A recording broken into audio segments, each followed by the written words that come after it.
Hello everyone, welcome to the PinkUn show. We are back at the Coach and Horses here in Norwich one more time to bring you our dedicated Norwich City shenanigans that is still commiserating the loss of Wes Hoolahan's shot at a World Cup. Oh, we're still with bad times, sad times. I am Michael Bailey and we have got a special show for you tonight. We will bring you all the latest Canaries talk. We'll of course look ahead to the return of the championship action and review what happened during the international break. And we've got 2 exclusive interview clips for you over the course of the show too. You do not want to miss those.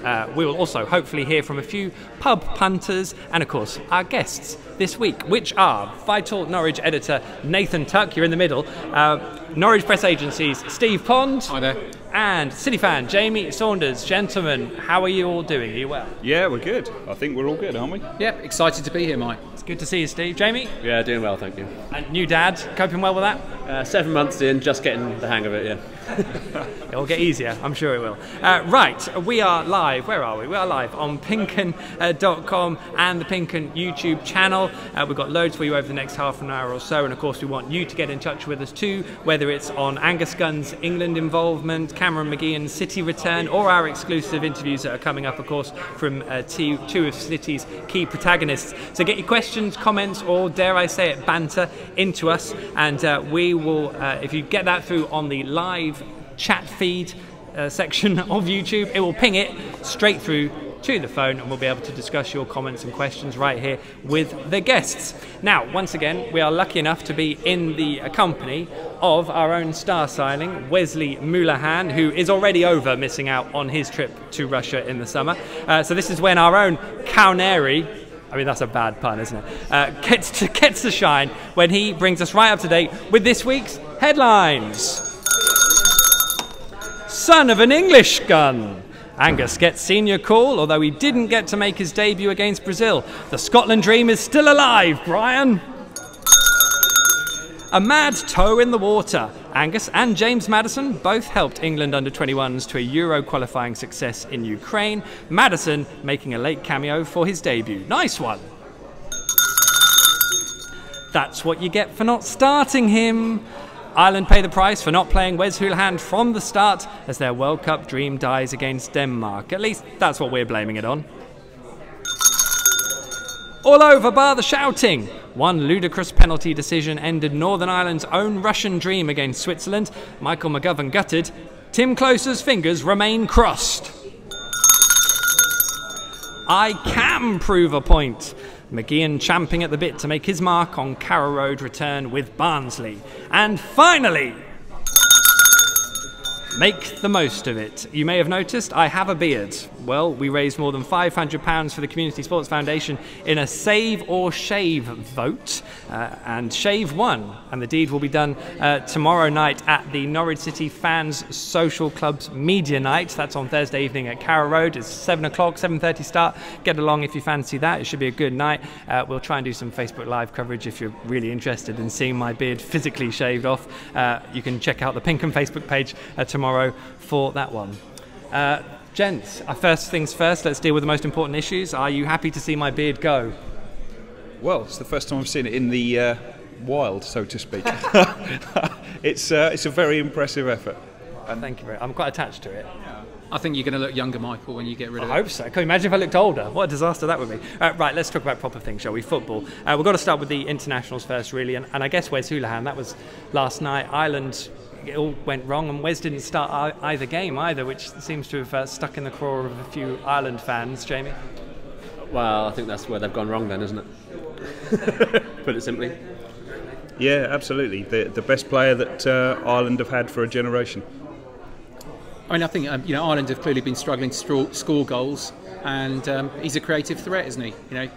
You need him at home. You don't play him, you reap what you sow. I mean, my only issue with it was that he came on at half-time, and really Ireland was so open then in the second half that it almost undid them. So you can kind of understand where it went wrong. I think I've forgotten his name. Martin Eriksson. Christian Eriksson. Christian Eriksson. Thank you. Christian Eriksson, star performer. I mean, half-time, hat trick, wonderful effort. I don't think you'd have predicted that based on the first game, would you? That was the thing. We saw 2 very, very different Denmark sides, and Bentner scoring the final pen. Hey, enough said. I didn't know he was still getting called up, so I think he did quite well. England too, I didn't watch either friendly game, to be honest. Better things to do with my time maybe than watching 90 minutes of goalless football.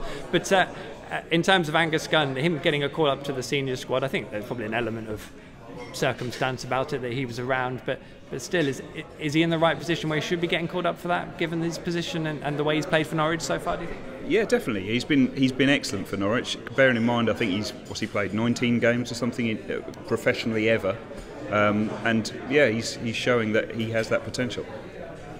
Yeah, very good for Norwich. Plenty of clean sheets. I think deserving his call up. He's played very well for the under-21s as well, and I think the manager actually has made a good move there. I think, we've had a fair few dropouts, so yeah, it's about circumstance, but I think the fact that he said he trusts his under-21s, I think speaks volumes. It does indeed. And of course, James Maddison getting an England under-21 call up. I mean, he's still only, it's in the 1920s, isn't he, James Maddison? We've spoken about him a lot already so far this season, but he got 9 minutes, I think, for the under-21s, and he continues to shine. I mean, he's become such an important player for Norwich already, hasn't he? Yeah, I'm really surprised by the impact he's had. And I think his call-up is well and truly deserved, and it's great to see somebody doing it in the Championship not being overlooked. I think too often it's been players like him would have been overlooked, and good for him. Let's just hope he kicks on for the club now. Yeah, well, that's exactly it. And also with Angus, you're like, he's a lone player. He's at Man City anyway. It's great. James Maddison, he's a Norwich player. He has that connection, but also we can't go away from the fact of just how many rave reviews the guy is picking up at the moment. Yeah, I think that you look at the under-21s, there's a lot of fringe players in the Premiership, so I think it is refreshing to see someone. I think he's earned it. You look at some of the goals he's scored. It's hard not to pick him, I think. I was just thinking of the goal at Middlesbrough, the free kick at Reading. I mean, it's something special, really, isn't it? Absolutely. He has been Norwich's biggest attacking threat this season, bar none. And as you say, keep getting those rave reviews. It's good for the club, but in the long term, how long are we going to keep hold of him? This is always what it comes down to, isn't it? Always. I'm sure Michael McGovern and the entirety of Northern Ireland will be gutted that they went out to Switzerland by way of that penalty, because one of the most ludicrous things I've ever seen in football. What does it do for Tim Closer? I mean, I gauge Michael McGovern now has nothing in terms of international football driving him for the rest of the season, which is probably a big shame, really. But for Tim Closer, he wants to be involved, and there is an element that playing at a higher level would do that. It's an interesting one, isn't it? Given he's openly said how much he's enjoying it at Norwich. Yeah, I mean, some of the conversations that we've had with Tim, they've been fairly deep, I think, in terms of he thinks very deeply about himself and about his game. I think if he gets his game right in the Championship and is dominating defensively, then maybe he will be back in for a recall for the summer. Brilliant stuff. And we are going to talk about Barnsley later, but Cam McGeehan, it was really good to catch up with him. There's some exclusive stuff from my chats with Cam McGeehan that you'll find at PinkUn.com if you go and have a look after the show. Really interesting that his situation, really, that he didn't quite get the chance. Yeah, he was part of a squad and a team that did so well winning the FA Youth Cup. How will you see it with him coming back, and how he's got on since? He's bound to score, isn't he? That's a given. But yeah, he said, I think, in your interview that he was surprised that under Neil Adams he wasn't going to get. He thought he'd get a chance, and he didn't get that chance. And then he felt he needed to move on, and he doesn't sort of take it personally. He's sort of saying that that's how football is, and I think he needed to move to get the chance to further his career. Yeah, I was disappointed. I think I sort of agree with him. I watched all those home games of the FA Youth Cup and I thought he was tremendous, and he seemed like a real leader and a real strong character and a sort of football head, and it was disappointing when he did move on. He went down the leagues a little bit, and here he is. So sometimes you do have to kind of admit you might have got it wrong. And I was going to say, just interesting, he was up against a certain Ruben Loftus-Cheek in those FA Youth Cup games. So they've both taken different paths, but hopefully Cam's will work out for him. Hopefully not to our cost, though. Well, we'll see. It's a great season for him to be testing himself at Championship football, most definitely. Right, we have got something very exciting tonight for you here now on the PinkUn Show. Fresh from breaking the news of Darren Huckabee's departure from the Norwich City Academy, there were quite a few questions raised about the future of Colney and the academy setup and what that role would play in the Canaries' future development. So I headed down to Carrow Road this morning to catch up with City Sporting Director Stuart Webber. and new Academy manager Steve Weaver. You can watch the full interviews with both on the PinkUn YouTube channel in the morning, and there'll be extended pieces in the Eastern Daily Press and in the Norwich Evening News tomorrow, as well as on the websites. But for tonight, here is some of what Weaver and Weaver had to say to me today about the changes at Colney and their ongoing hopes for City's Academy. Steve Weaver, you've been here almost 2 months now at Norwich City. How are you settling in? Yeah, no, it's been good. Challenging in terms of, obviously there's a cultural difference between where I've worked before and here, which sort of brings up its challenges, but also in terms of the way sort of that we know we're going to work in the future, and obviously the way it's been working. There's obviously a change, and people from obviously me adapting to Norfolk life, and the staff and the players maybe adjusting to myself. Stuart Weber, it seems like there's been quite a few changes around the academy in recent weeks and all sorts of things. How do you assess the work that's been done? Yeah, there's been lots of changes which are never nice and not easy. You know, when we've lost, he hasn't died. We let a club legend go, and which is difficult, because sometimes the easy thing is to keep people like that, and then people have been here a long time, so that's not an easy period to go through, but it's probably a period after a long review, and I'd spent a lot of time here, and obviously Richard left as academy manager. We brought a new one in that we felt we needed to do something, because in our opinion, whether we're right or wrong, the academy wasn't producing to the level of the investment that we're giving. It's different if people can say, Josh or Jacob Murphy, yeah, that's great, that's 2 players in the last however long, but fundamentally it's not producing as to the level of investment that we've given it. So we felt we needed to do changes. We felt we needed to do it now, because in youth development, people have got a horrible habit of talking about always a future, and the under 12s are great, the under 14s are great, etc, etc. We actually needed to produce a lot quicker than that. Now, of course, there's a period of time where changes will take effect, but Steve's under no illusions, and Dean Wright and all the guys who are coming in, that Matt Gale as our 21s coach, we're under pressure to produce players quickly to help us in the short term, not just the sort of medium and long term. So that's why we did them. I think in terms of the football club itself, we don't sort of deal in big numbers, myself and Stuart, and the clubs that I've sort of worked at, it's smaller numbers, a smaller staff, and we're more together. When we walked in, there was the operation at Colney, whether it be first team or academy, was on a grand scale.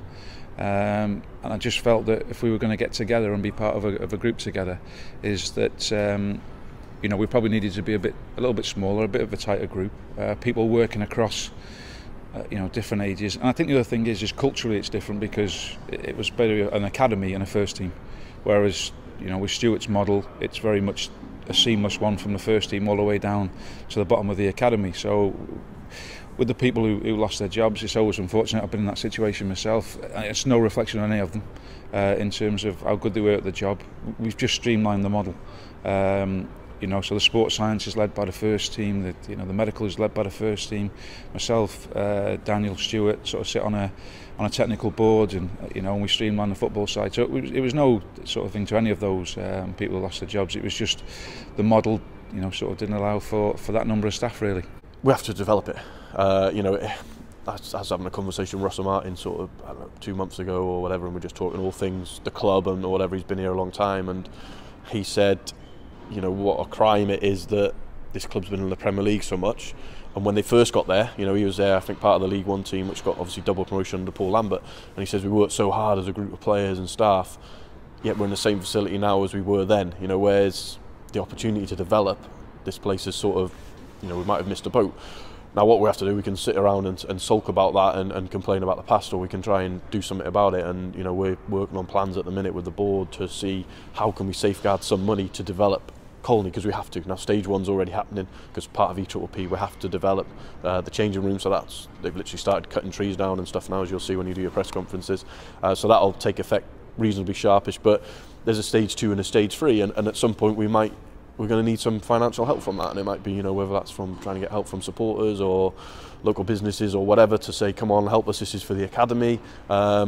We might have to do that, but what we can't do is just give up and go, oh well, we've got no money, let's sit in bed all day and sulk. It's like, no, let's try and be creative and do something about it, because if we truly believe in youth development, well, we've got to develop the facilities to produce the best young players, we've got to develop the staff to produce the best staff, or else it doesn't work. But certainly we've got to make a step at Colney. Oh yeah, I mean, it's 24/7. It's a 7-day-a-week programme. and I think, to be fair, some of the training grounds up and down the country are, you know, palatial, some of them.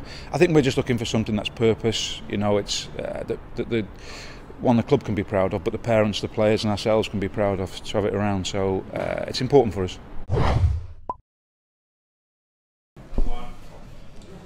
Well, there we go. As I said, there'll be much more from Stuart Webber and Steve Weaver online on the PinkUn YouTube channel and on the Eastern Daily Press and Norwich Evening News websites in the morning. Apologies if you're having trouble watching us. The phone is buffering, mine is buffering too, but just come back to the feed. It'll all be there later on the night if it isn't there with you live. Gentlemen, it's going to be a constant debate, I think, just how important is the academy to Norwich City Football Club, given how much it costs to run it, especially as a Category 1 academy. I think the academy is really, really important. I think it's, you know, fans want to see homegrown talent in the team. You know, they don't want to just see talent brought in. They want to see players coming through the ranks. They want to get familiar with them, and you know, they want to see them succeeding. You know, they want their own on the pitch. And I don't know if it's just at Norwich, but it certainly seems that youth development sort of stirs the passions, doesn't it, of fans at a club, and it certainly does here. Yeah, definitely, absolutely. We all want to see young lads coming through and making the grade, and what's a club in our position, we're not going to have loads of money to throw at it, particularly if we haven't got Premier League money anymore. So we're going to need to be developing our own players, unearthing those little gems and turning them into decent players. Okay, so all chip in with me here. So what happens between that and the expectations on the football club? Because, you know, some people will look at youngsters being used whatever and accuse the club of using a cheaper option and all these sort of things too. I think it's tricky with a club like Norwich City because of the catchment area. We don't have that luxury because it's about kind of like being able to look further afield. So yeah, we all love a hometown hero, but there's kind of fewer footballers in that catchment area. So I think it is important that we've kind of had that kind of wider net. I guess the question is, how effective has it been so far? Well, other than Jacob and Josh, I don't think we've really produced anybody that's come through into the first team for quite some time, which is a real shame. But like Jamie says, if we cast that net wide, countrywide, then hopefully we can pick up some talent. And I mean, one young local lad who wasn't in the academy was your son, Steve, wasn't it, as well? So I mean, you know firsthand what the academy's been like. I mean, we obviously the departure of Darren Huckabee and things like that, they cause ripples, and some fans are upset by that. But these things, that the streamlining of the academy and all these sort of things, clearly they're done with a purpose. And I guess Steve Weaver and Stuart Webber are asking people to trust their decisions. Yeah, absolutely. That I think you have to trust Stuart and his decision taking. He's very, very straight talking. I think he likes things to his formula. I think he likes to get things as he wants it and give things a go. And I think he certainly it's been a revolving door at the academy recently. There've been certainly lots of comings, and from everything I can see, he's hugely committed to that part of the project. What does the academy need to do from here then? What is the one thing that you guys want to see happen? I suppose the ultimate is to be producing consistently, not just one every decade, but consistently players that can come through and make a difference in the first team. That's got to be the goal. I think it has to be run effectively in line with what the big boss wants, and there's that word attitude sort of mentioned. So I think that if that's not in line with what the big man wants, then you're going to have to see changes. And it seems they also want a more joined-up approach between the academy and the first team, which possibly they felt wasn't there in the past. Yeah, I guess I think people talk about styles of play and blueprints, and you can see it with England. And I don't know, maybe we'll see how Southgate does it. But that players going through the age groups, maybe it could work, and I don't see why it couldn't work at Norwich as well. Fingers crossed. We will see. We'll see how it all pans out. Great stuff. There'll be a debate that rumbles on, I'm sure. Right, we have been down the pub for a few weeks now, so I think you know what the drill is from here. It's time for our bar game. Flip the bird. Sting, Dan.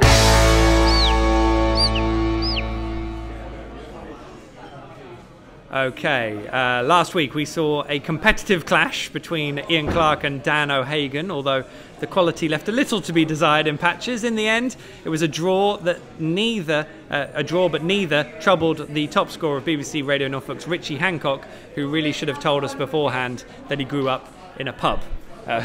So, well done, Richie, for that one. Steve, you've opted out. Well, I'd let these two guys, otherwise it's a... Yeah, that's fair enough. Now, also... Sean here. He's definitely not an Ipswich fan. He's got the bar mats. Now the thing we must add that these are the only bar mats we've got. So it seems a little bit harsh getting you to do it this. Well, maybe I don't know. Maybe you should do it at the same time. Let's do it. Go on. Let's try it. We'll do it at the same time. I was a little bit sure we might not be able to do it, but the idea, of course, is you've got a minute to flip as many as possible. I'll try and do some commentary. Dan's going to time it. If you run out, we'll stop the clock. Dan, does that sound about right? Yeah, he's giving me a thumbs up. So, are you ready, gents? Happy with what you need to do? Yeah, look at them. All right then. In 3, 2, 1, go! And there we go. Well, that's a quick start there from Jamie flying. And Nathan too. We are definitely going to run out of beer mats pretty quickly here. And a little trip up there from Nathan. Jamie looks like he's been doing this years. He's a consummate professional. That's not supposed to put the pressure on Nathan, but it might have done. Jamie spills his mat. Look at this. Pure focus on these two. Steve, how do you see this? Who do you reckon is going to come out on top of this? I was going to say I was backing Nathan there, but judging on that last one, I called that too soon, I think. So you don't have to start at the beginning again, Nathan. Jamie. No. You just keep going on the same one. Jamie has still got some others in his hand, so that's good. He hasn't quite finished yet. How long have we got, Dan? How are we looking? Dan's 20 seconds left. 20 seconds left. Don't run out of beer mats, gents. Jamie is he's going very well. Remember, the top score is from Richie Hancock, which was 13, but Dave Freezer lost out with 12. This is competitive. The winner gets a selfie with Wesley Hoolahan. Wesley Hoolahan very excited by that. We're nearly there. Last 10 seconds, probably last 5 now. Jamie's feeling the pressure here. Nathan is somehow on his last one. Well, what happened there? It was a late surge. I think you call it a comeback. Well, it was a comeback. Right. Well, a good job. You timed it perfectly as well, because you literally it was the sole pile. So how many we got? 1, 2, 3, 4, 5, 6, 7, 8, 9. Jamie, how many did you get? You can count them for me. 1, 2, 3, 4, 5, 6, 7. Oh, it's a 7-9 win to Nathan. Well done. Shake your hands. Let's well played here. And the prize is that someone gets to take a selfie with Wesley Hoolahan. So you can do that now if you want. And we'll add that to the leaderboard. Of course, Richie is still top because he grew up in a pub. So that's the excuse there. Right, this is the time, I think, where we're going to go and have a walk. So if we can get Sean on the gimbal cam. Look at that, Sean. We're going to have a walk because we've got some people here. And we'll see how long my lead reaches, which is always good. And you can see the setup. Look at the guys. They can talk amongst themselves. Someone make sure you do the selfie. Do the selfie with Wesley Hoolahan. It's very, very important. Let's have a word with... now, this is actually Nathan's wife and son we've got here. And Callum, should we have a quick chat with you? You're a Norwich fan, you told me beforehand. Yeah. So have you enjoyed the season? Have you got to see them play much? Yeah, I've seen most of the home games, but I don't think it's been the best. Yeah, now you see a lot of people have said how they haven't really enjoyed the home form. Do you think? Well, what would you like to see from Norwich City at home that you haven't seen so far? I think we got to sign a goal scorer really, instead of like just having a really good defence. So another side. Have you got anyone in mind? Anyone you'd like to see them sign, or do you trust the guys to recruit someone they know about? I think I trust them really. You trust them, good boy. So who, in terms of the top players this season, who's the one that's really? If you were going to get a shirt tomorrow, who would you have on the back of your shirt? Probably Maddison. Yeah. He's very good, isn't he? Yeah. Very good. Well, thanks for speaking to us, Callum. Much appreciated. How are Norwich going to do this season? Where are they going to finish, do you reckon? Top 6, hope. Top six. I love that. Good man. Great positivity. We won't speak to Dan because he doesn't know anything about football. So we'll keep that away, and we'll see if the lead stretches and I don't pull anything out. There we go. Lovely. Now, we're going to speak here to Craig and Tanya. Hello, guys. How are you? Are you well? Yeah, you? Yeah, very well, thank you. Nice to see you both. Now, you watch the show regularly, which is very good. How have you enjoyed the season so far? It's been a bit up and down. We could do with picking up some consistency. Obviously we've sorted out the defence with, the back four now seems to be. For me, I think we need to go down and give some more attacking players the run of games. Because if you look, for example, last season, when Irvine was in charge, obviously Pritchard was in and out of the team before he was there, and Irvine came in and got the best out of Pritchard. We haven't seen much of for Wes this season, and we need Yannick, Josh and Marley Watkins to also chip in. I mean, the club have made it clear they don't want to sign another centre forward. that's fine. Players have got to step up and contribute there. We can't just rely on Nelson Oliveira, especially if he might not be able to make a full campaign. Yeah, spot on. Now, you're a lifelong Norwich City fan, all the time. Tanya, you're a convert the last 3 years since it's Craig's fault, yeah, is that right? Yeah, that's right, that's correct. I moved to England almost 3 years ago. I met Craig, and then he told me almost everything about Norwich because he's a big Norwich fan, and I fell in love with the club, with the players. And then we signed the Portuguese lads, which I was really proud of. Yeah, because I was going to say, Craig got a lovely Norfolk accent, perfect. Tanya, yours isn't a Norfolk accent.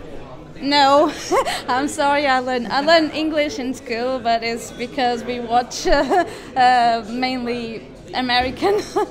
Your English is much better than my Portuguese or any other language. So absolutely no. And what's more, Norwich have now got 2 Portuguese players, which, as you were saying, Craig, to me just before we started, Norwich didn't have any Portuguese players before you met Tanya. I don't think in our history have they, you know. So yeah, it was a shock. A lovely coincidence, and it must add something for you, Tanya, that Norwich have 2 Portuguese stars in Nelson Oliveira and in Nivo Pinto. Yeah, I think they're 2 brilliant players, and Nelson made it through the Portuguese team now, and they love Norwich. I know that they love the team. They put effort, they put their souls, their hearts.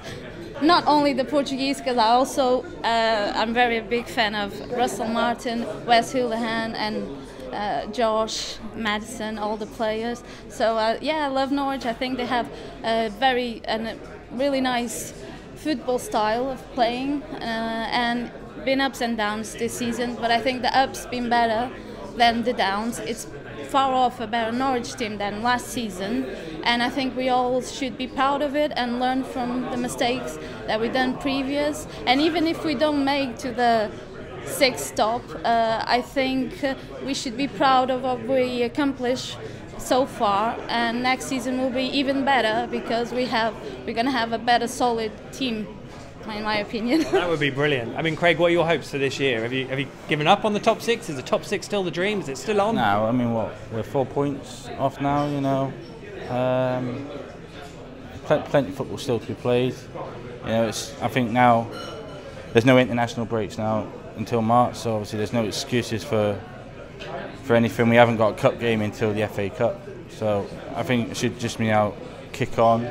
I think Daniel Farke needs to pick a starting 11 that he's happy with and keep that starting 11. Don't take players in and out the side. You know, there's been quite a lot of times this season where I thought Yannick Wilshuck's come off the bench for 20 minutes and he's impressed, but he doesn't start the game. And to get the best out of players like that, you need to start them. And we've only got 4 games, I think, this month. So why not give 11 players the chance to play all 4 games? I think they'll get a much better chance to do it now that, as you said, the schedule is a little bit easier, which I'm looking forward to because I make my life easier. I also think now we'll start seeing the best out of Wes now that he's not on island duty now, because obviously he was injured at the start of the season. He's been in and out the international side. I think we'll start seeing the best of him, and I think we'll get his head down. Brilliant stuff, guys. Thank you so much for coming along. Lovely to meet you both, and come along again. Yeah. God, I'm a bit old for my knees, though, to be honest. What a lovely couple they are. So, let's go back and sit with the guys who've been embroiled in conversation. This is our last time down at the Coach and Horses, but hopefully we'll be back later on in the season. Next week, I think the plan is that we will be down at the Fat Cat and Canary, which is a lovely pub. So if you're nearby in the vicinity, come 7 o'clock next Wednesday evening, and the YouTube feed isn't quite up to scratch live, come and watch us live in the show, and you can get involved and join us on the show as well. God, I tell you what, it took me a long time to move those 5 meters. I'm getting on a bit now. Right, it was the final international break of the year, so let's refresh ourselves now with what the Championship looks like as it comes back. Wolves lead by 2 from Chris Wilder's newly promoted side, while the teams lining up behind look like being the big hitters this season. Ipswich are 8th, and Leeds have lost rather a lot of ground in recent weeks. Sadly, City aren't even in the top half, but we hope to improve that over the coming week. Hull won't have sat comfortably during the break, while Sunderland are now even more managerless after their caretaker Billy McKinley left to join David Moyes at West Ham alongside Alan Irvine. So here's what we'll get when the Championship returns this weekend. City host a Barnsley side that usually oblige at Carrow Road. Ipswich head to Hull, while after the 3 p.m. kick-off on Saturday, there are a couple of crackers. And there is also a full midweek programme with the Canaries off to Nottingham Forest on Tuesday, and we will of course be there too. The pick of the action elsewhere sees Villa host Sunderland and Fulham head to Sheffield United. As for Wednesday, Ipswich host Wednesday, while Molineux should provide a cracking game. I mean, I say Dan doesn't know anything about football. He's very good at booing Ipswich, very routine. 2 games in a week coming up. Things can change quite quickly in that time, can't they, Nathan? Yeah. But they can also go, if we don't win those games, and I think that's where we are now, we're at a point where we start, if we were going to seriously challenge for the top 6, keep in touch with it, we're going to need to get something out of those games. Probably at least 4 points, I would like to think. Yeah, I feel slightly confident, but like I say, there's always that kind of, are we going to turn it round? I think the rest is what we need actually from the international break. I think we were very tired. We were discussing sort of, it was about that Arsenal game, which we sort of had a great time. But since then, I'm not sure the team had a great time, so I took it out the leg. So I think the rest will be good, but yeah, straight back into 2 in a week might be a test. Yeah, that did come up with Stuart Webber actually, that they were in a kind of no-lose situation because they had to go for it. They couldn't have just turned out a load of kids in front of 9,000 fans at the Emirates against an Arsenal team, that was still full of quality. But I guess the thing is, we do need to see them hit the ground running after the international break now, don't we? Because that excuse is gone in terms of being tired and all this sort of stuff. Yeah, absolutely. I concur. I think it's we need 4 points out of the next 2. A good midweek point away at Forest. And I think we need a morale boosting win at home. Yeah, we need to put Barnsley to the sword. Well, is it result and performance? Because if Norwich go and win 1-0 and play the same way as they have been playing, which hasn't been good enough for a lot of people, would that ease it? Well, points will ease it, obviously, but what as Steve said, what we really need is to be beating them 3-1, 3-0, something like that. Really putting a bit of a performance in and giving us all a big boost at home. I'd say 3 points. Yeah, win ugly at this point. That would be good. The interesting thing is, I remember speaking to Tim Closer, who was saying we've got to try not to feel like we need to beat everyone 3 or 4-0 at home. It's a really difficult balance, isn't it? Because they obviously feel that puts the pressure on, but sometimes players say things and it's not quite that straightforward, is it? No, I don't think I would have predicted the kind of the notwithstanding Bolton, but the away form and just how uncomfortable they've looked at home. And that's just not familiar territory, as a Norwich fan. And I would just like us to start giving ourselves something to smile at Carrow Road, turn it into that fortress, because I think that's where if we have top 6 aspirations, we need to be getting 3 points more regularly at home than we have been. Which, by all accounts, the top 6 aspirations are still there, so we'll cling on to those. Right, let's focus a little bit more on what's in store this coming weekend with Barnsley. We've touched on Forest, of course, but Barnsley had a slow start. They seem to be finding their feet, and they've done pretty well because they lost so many players that they had last year. Paul Heckingbottom's actually been quite heavily linked with the Sunderland job, hasn't he, recently? So it's been an interesting game. Likewise, Barnsley's record at Carrow Road is shocking. I can't remember the last time they won at Carrow Road, Jamie.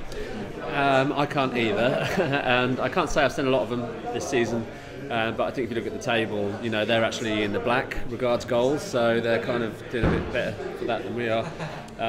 Hopefully that link with Sunderland might unsettle the manager a little bit. Yeah, take any advantage, Nathan? That would be... Yeah, absolutely. You're right. I mean, our last 6 games have been pretty shocking. I think we've only had 1 win, and they've had, I think, 3 or 4 wins in that time, and only lost once. So they are not the kind of rollover Barnsley we may have seen in the past. And Paul Heckingbottom was sort of linked with the Norwich job in the summer. I mean, I don't think the way Norwich are doing things ever meant that it was going to happen, but he has been very impressive, and it's also bringing through young players. They've got a policy where they don't really sign anyone under 24 if they can help it, and he's turning that squad around, 3 years on the trot now. Yeah, I genuinely think he's doing a remarkable job. I think, given the budget that he has to play with there, him and Nigel Clough at the moment, in terms of what they've got to play with versus some of the big boys, it just is not an even playing field. So the fact that they're kind of in mid-table, I think, says an awful lot about Heckingbottom. Hopefully Sunderland will come calling between now and Saturday. It'll be all right. Norwich will have no money soon, and they'll be back on that level playing field with Burton and Barnsley. I jest, of course. Right, let's see some 11s, shall we? As always, we like to ask these guys which 11s they'd like to pick for the game. Dan, which one are we going to have a look at first? Steve, here's your 11. We've got them written out here, so you can remember what you said, and hopefully I've laid them out right. Go through this one for us. Yeah, so mine looks pretty familiar. So a familiar back four. I've gone for Steeperman versus Husband. Hanley I've brought in as well. I think he deserves his chance. He was a sort of a big money signing in the summer, so let's bring him in there. Is that as much about Hanley or as much about Zimmerman and Tyrone? I think Zimmerman's made a few errors of late. I think maybe to motivate Zimmerman a bit, bring Hanley in. But I thought he came on against Ipswich, he just slotted straight in. I think he could be a big player for us alongside Closer, Harrison Reed and Tom Tribal. The engine room. The big thing for me is it's difficult calling it on a Wednesday, but Nelson Oliveira. I think if Nelson's fit, he adds a different dimension to the side and a different threat. Vilshut, because of pace, I think he's been one of the positives of the season. Obviously, Maddison picks himself. I'm sure he doesn't, but kind of does. He probably does now. And I'm hoping that we get the Joss Murphy who's on song rather than the one that occasionally has been showing up this season. So maybe predictable, but I'm hoping that they'll be rejuvenated after an international break. Certainly, that's what we're all hoping for. Who should we look at next, Dan? Jamie's. Let's have a look at your 11, Jamie. Shall we take us? Now, I did notice on your email to me, you said if Nelson's fit, he starts, but still. Yeah, again, we discussed about Jerome. I think there's a fitness thing about Oliveira. I would have him. I just like the way that he plays, but I think after the Arsenal game, it seemed absolute sort of madness. He played that long when he couldn't manage a full game, the week before. Performance-wise, I do like him, but Jerome, again, I think he's decent. But starting from the back, I think Gunn, we've got to give him a go. Pinto, I would say, is captain. I'm going to be honest here, and I have actually gone with starting 11 that's the same as Bolton, so a bit of a risque one there considering the result. Zimmerman and Closer in the middle of defence, I think they're sort of looking quite reliable. Steeperman over Husband, I think Husband got a hard time. I wasn't a fan at the start of the season. I think that he sort of brought it back after his sort of change from after the Millwall result, but I think Steeperman's got a little bit something else. Reed and Tribal, been amazing really, sort of player of the season so far. Last two games though seemed, I'm hoping that was a little bit of something from the Arsenal game again that kind of got in his legs maybe. Reed I think is great, always up for the fight, really good, trying to get down every ball. I think we saw him in every sort of position. At a period of times. Maddison again picks himself. Hoolahan, I'm hoping this is his chance to kind of get the disappointment of the World Cup out of his legs here. Take it out on Barnsley, that would be good. Nathan, should we have a quick flick through yours? Now, you're the one who's gone for a slightly different line-up because it fall back to 4-1-4-1. A little bit radical. It's a formation that Daniel Farker knows well, 4-1-4-1. He played it at Dortmund last year. Hanley comes in just because I think he's a big money signing, he's a decent player, and maybe now is his chance. Zimmerman's made a couple of errors of late, which isn't the be-all and end-all, but Hanley starts for me. Husband at left-back because he is a left-back, and I don't think he's done himself any harm in recent weeks when he has played.